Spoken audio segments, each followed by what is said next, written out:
What's going on, you guys? It's your boy Patrick, aka Addicted to Combat, back for another week of best bets and props. This time it's UFC Fight Night Austin. Keator taking on Josh Emmett, featherweight clash in the main event. And so far, we still have 14 fights together before the weigh-ins.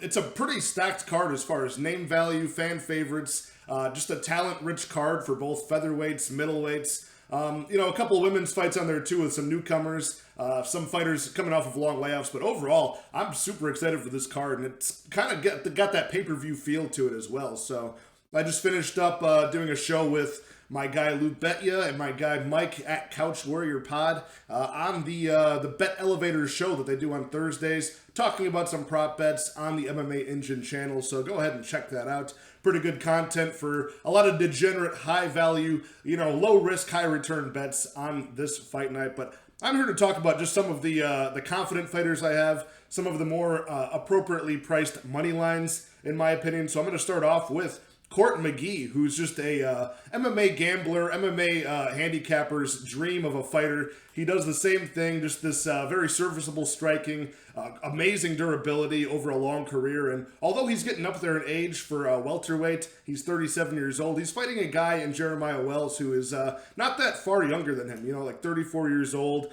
just starting his tenure in the UFC, having 2 fights, one against Warley Alves, very impressive finish in round 2, and one against Blood Diamond, pretty much a one-sided bully beatdown in round 1. So Mcgee actually opened up as the underdog, and that's where I got him. Mcgee at minus 107. He's now like the minus 120, minus 120, minus 125 favorite. So it's still around that pick'em price tag, but if you were able to get on Mcgee as the underdog, I think that is the side for sure. He's just done so much more in his time in the UFC since 2010. You've got a lot more trends to go off of. He's durable. Jeremiah Wells is more of an explosive, first round or under 1.5 type of fighter. He does have a jiu-jitsu background, a legitimate jiu-jitsu background, does Jeremiah Wells, but something that Mcgee has done time and time again recently is nullify the jiu-jitsu specialists, the Ramiz Brahimai or the Enrique Claudio da Silva's. Guys like that, he's able to just ground with his basic wrestling and nullify and get top control, top strikes, get some solid volume out, and just win at least 2, if not all 3 rounds. I mean, this is a guy who even gave Sean Brady, a tough fight a couple years ago. So a lot of his fights have aged well. He's been around the block, and to get this guy at underdog price was just a no-brainer. You could even go Mcgee by decision at like plus 150, but at the price tag of the money line, let's not get cute with it. Let's just let's just take the nice even priced money line that we've been given. So moving on to another confident fighter that I have is Gregory Rodriguez, still at like minus 170, minus 175 over Julian Marquez. I just like this guy because he's so well-rounded. He's got the striking power. He's got a little bit of durability that we've seen recently, now that we're able to forgive that loss to Jordan Williams where he got knocked out early, which seems to be a fluke a couple years ago. Otherwise, he's been in wars with, Junior Park, the Iron Turtle, and also most recently a very close split decision against Armin Petrosian.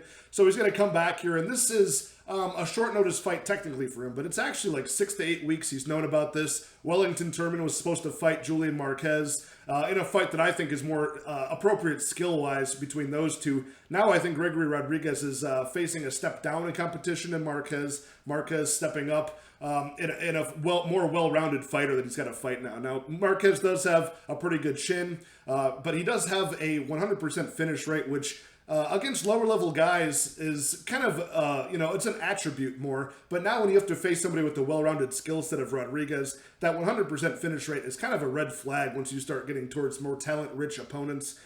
Because now I can't see Julian Marquez winning a decision because I never have, whereas I've seen Rodriguez, have to grind out through a war and make it to a decision. And I think he's going to have the ability to really exploit the poor takedown defense of Marquez here, and may even get this done inside the distance. But the money line is good enough for me, minus 175 for Rodriguez. I'm pretty confident in a better skill set here. Last but not least on the money lines, this one is Keator himself in the main event.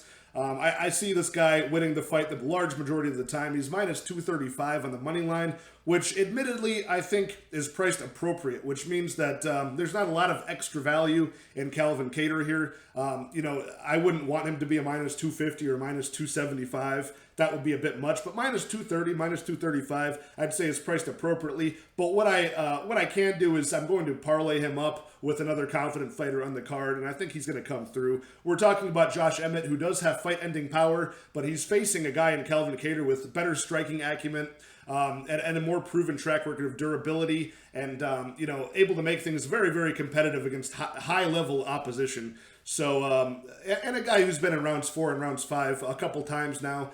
He looked like at a career best against Giga Chikadze earlier this year, and I just don't know if Josh Emmett will be able to hang, and if this fight keeps on going into round 2, round 3, round 4, I think his chances to win the fight get less and less as this goes on. I don't see him winning a 5-round decision against Calvin Keator, and I don't see him knocking him out the large majority of the time. So I could see a finish from Calvin Keator, but I think this most likely goes the distance here. Moving me along to one of my first props of this card, which is the over 3.5 in the Keator-Emmett fight. Like I was saying, I think both guys are pretty durable. Obviously, Calvin Keator, I think, has the better skill set, and he's got just the better size attributes in this fight. Should be able to maintain range pretty well. Maybe even mix in some of the wrestling we saw against Giga Chikadze, although I don't think he'll have to. But I think this will at least go over 3.5 rounds, which is sitting at minus 145. And the durability of both guys is key here. So moving right along to... like I said, I was on the bet elevator on the MMA Engine tonight, and I want to feature a couple of greasy bets that my, the guys I was on there, Lou Betya and my guy Mike at Couch Warrior Pod had on there. Starting with the fact that I am an Adrian Yanez backer this week. I think he's, just got the better striking acumen. Just amazing fundamental boxing. Probably one of the best in the league. But, I can't help but think that Tony Kelly can make this very, very close. If he can make this fight ugly, do some cage pushing, really get in the face and pressure forward on Adrian Yanez, be his shadow, and not let him counter-strike as effectively as he's used to when he's at range. Now, Lou actually had the Tony Kelly by split decision at plus 2,000. That might be a little bit lower now, but still, in a world where this fight will probably go the distance because both guys are pretty durable, the fact that you get plus 2,000, 20-1 odds, in the fact that the judges are a little bit confused. Was the control against the cage or the forward pressure and aggression of Tony Kelly more valuable, or was the significant strike count more valuable for the more impactful strikes of Adrian Yanez? If it gets to that point, those judges have to make that call in Texas, where judging is sometimes sketchy. That split decision could come through, and if it's on the Tony Kelly's side, the way that Lou is willing to wager, plus 2,000 is not a bad bet to throw a fraction of a unit on and get some return.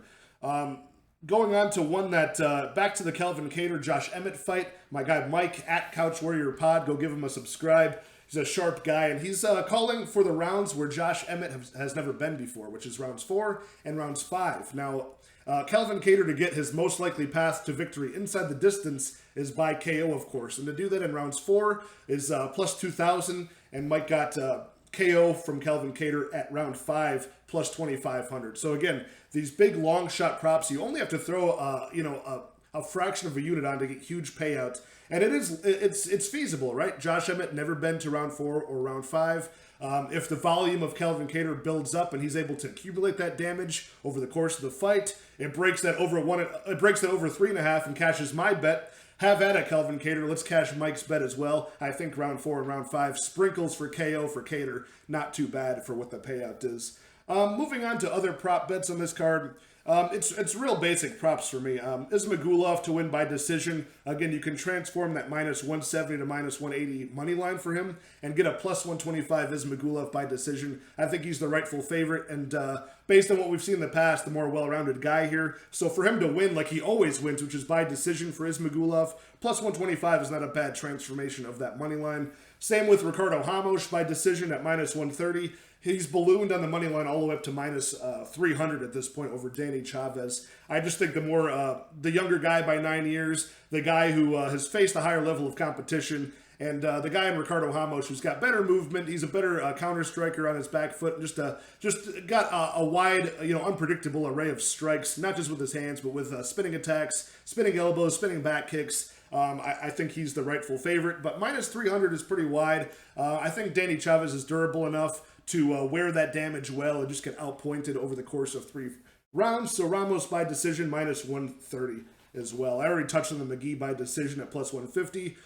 Not that bad at this point. If Court Mcgee, there's still money coming in on him. I got him at the underdog price technically, so I don't need to do that decision and get cute with it. But if you can add from a minus 120 Court Mcgee to, again, just like Ismagulov, the way Mcgee always wins is by decision for like a decade now. So plus 150, not a bad transformation. I will get into the parlays though, as I have the past couple of weeks. I'm very confident in 6 fighters in particular, at least the most confident in these 6 out of the 14 fights here. I have Cody Stamann to win, parlayed with Calvin Keator. Now, that's going to net you like minus 143 money line combined odds. Cody Stamann, a huge, way too big of a favorite, of course, but I'm confident that he can destroy a super taxed, super past his prime Eddie Wineland, who's been fighting ever since the WEC days. I think he's just too worn out at this point. This will be his walking papers when Stamann gets back on track by beating him. Most likely a decision, but you never know. Eddie Wineland, his chin is failing him these days. I could see Stamann winning this inside the distance too. I'm just confident that he wins. So he's probably my most confident fighter this week. Calvin Keator's the second. I got a 2-leg parlay there. I've then added on a 4-leg parlay with Ricardo Ramos and Kevin Holland. Confident in both of those guys to get the job done. That's a plus 235 combined odds for the 4-leg. And now the 6-leg, little tricky on this one. Adrian Yanez is my 5th confident. And I have Jasmine Jasudavicius as number 6 as well. So less on the money line. Juices up those odds of a 6-leg to plus 500 parlay odds there. Again, I'm just not very impressed with what I've seen from Natalia Silva on the regional scene. If she comes through, and makes all sorts of improvements, so be it, and she can beat Jasmine Jasudavicius. But I just see a clear path to victory through just the sheer size, the takedowns, and just top control time and aggression. I think Jasmine should get this done. I think Yanez in most worlds gets this done over Tony Kelly. And that's 6-leg parlay. Stamann, Kattar, Ramos, Holland, Yanez, Jasudavicius, plus 500 odds thereabout for a 6-leg parlay. And those are my the bulk of my action this week for sure. A couple money lines, a couple props, and a couple unit stab on some parlays. So good luck on all your betting action. Let me know what your most confident underdog is on this card. For me, I don't have that many. I've got Joaquin Buckley and Court Mcgee, who's technically not the underdog anymore. So I'm interested to see what people are taking as the dog shots this week. So, let me know what your best bets are in the comments. And good luck on all your betting action. I'll recap this on Sunday. Cheers.